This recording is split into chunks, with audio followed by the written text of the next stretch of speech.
Asus ProArt línan frábær kostur fyrir myndvinnslu, hvort sem í ljósmyndun eða kvikmyndagerð.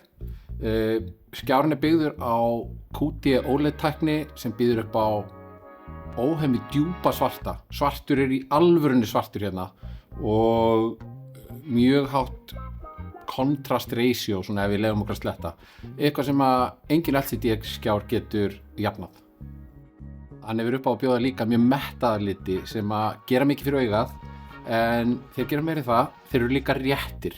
Og þessi tiltekni skjár sem við erum með hérna á borðinu, PA32UCDM, því þjálanafni, hann þeim kostum kenndur líka að hann má kvarða og hann vistar kvörðunina í skjánum sjálfum. Þannig að þá getur þú fært skjánum milli tölva og tryggt rétta liti sama hvar þú ert að nota skjána. Til að hleypa á hundavaði yfir helstu eiginleika þá þetta 10 bita skjár.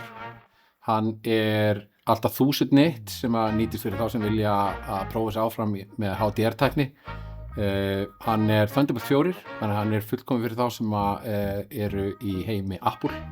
Fyrir þá sem ekki þar, þá USB-C.